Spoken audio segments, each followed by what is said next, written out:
तो जो पिछले 3-4 प्रेस वार्ताओं में हम लोगों ने बात कही है, उसके बाद कुछ साथियों ने ये सवाल उठाया, बीजेपी के कुछ छुट भैया लोगों ने प्रेस वार्ता की कि प्रशांत किशोर के पास पैसा कहाँ से आता है। प्रशांत किशोर ने पटना में जमीन खरीदी है, इनके पास सेल कंपनी है। और आप लोग भी ये सवाल कभी कभी पूछते रहे हैं कि जनसुराज के पास पैसा कहाँ से आता है। तो मैं आज किसी दूसरे पर बात करूं उससे पहले जरूरी हो गया है कि आप ये जानिए कि प्रशांत किशोर के पास पैसा कहाँ से आता है, उस पैसे को देने वाले लोग कौन हैं, उसका स्रोत क्या है, उसको खर्च कैसे किया जाता है। क्योंकि सावन के अंधे को सब हरियाली ही दिखती है, बिहार के चोर नेताओं को सब चोर ही दिखता है। तो मैं आज कोई भी खुलासा करने से पहले अपने लिए, अपने जनसुराज में जुड़े हुए साथियों के लिए और बिहार की जनता के लिए ये बात बताना चाहता हूं कि अभी आपको आंकड़े जारी कर रहा हूं, उसको नोट कीजिए ताकि बिहार की एक एक जनता जाने कि जनसुराज का पैसा कहां से आया है, किस माध्यम से आया है और वो कहां खर्च हो रहा है। मैं ऐसा इसलिए कह रहा हूं कि कोई कल उंगली न उठाए कि प्रशांत किशोर भी दूसरे पर इल्जाम लगा रहे हैं, दूसरे लोग भी प्रशांत किशोर पर इल्जाम लगा रहे हैं। तो हमारी ये नैतिक जिम्मेवारी है कि मैं आपको स्पष्टता से वो फिगर बताऊं। अभी तक मैं आप में से कई लोगों को याद है, मैं ये कहता हूं कि पैसा सरस्वती से आता है, उन लोगों के माध्यम से आता है जिनको हमने मदद की, वो लोग पैसा देते हैं।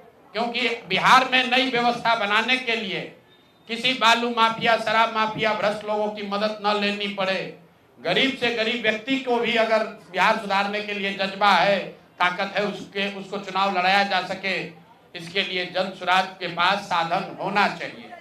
उसके लिए हम लोगों ने लोगों से पैसा मांगना शुरू किया है, लेकिन हमने ये तय किया जब ये अभियान शुरू किया कि बिहार के लोग पैसा दें या न दें, मैं अपने जीवन का जो कुछ भी है सब कुछ लगाऊंगा बिहार की इस व्यवस्था को सुधारने के लिए।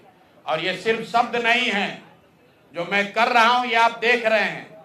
मैंने सिर्फ इसलिए नहीं आंकड़े अभी तक जारी किए थे कि सनातन धर्म में, हम लोग के धर्म में कहा जाता है कि दान करने वाले पैसे की चर्चा नहीं करनी चाहिए।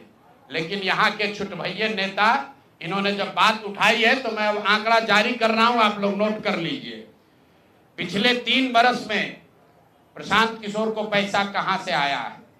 हमको पैसा 2 जगह से मिलता है। एक, जिसको हम लोग सलाह देते हैं, जिसको आप राजनीतिक कंसल्टिंग कह लीजिए, या जो भी आदमी हमसे सलाह मांगता है। हमने जीवन में कभी किसी से फीस नहीं लिया, लेकिन जब बिहार का अभियान शुरू किए तो ये तय किया कि अब हम फीस लेंगे क्योंकि हमको समाज के लिए पैसा चाहिए। तो 2021-22 से जिसने भी प्रशांत किशोर से मदद ली है, जिसने भी हमसे सलाह लिया है, वो चाहे कंपनी हो या पॉलिटिकल पार्टी, पहली बार अपने जीवन में मैंने ये भी किया है कि अगर कंपनी को भी, किसी बड़े बिजनेस हाउस को भी मेरे से सलाह चाहिए, उसका मैं फीस लेता हूँ।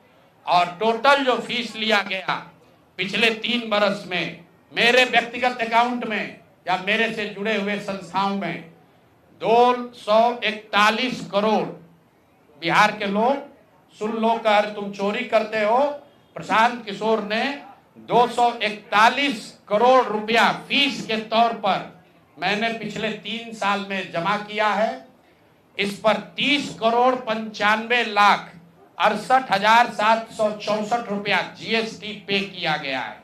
ध्यान रखिए कि जो पैसा हम लोग सलाह देते हैं, उस पर जो फीस मिलती है, उस पर 18% भारत सरकार को जीएसटी देते हैं। तो 241 करोड़ रुपया हमने फीस के तौर पर लिया।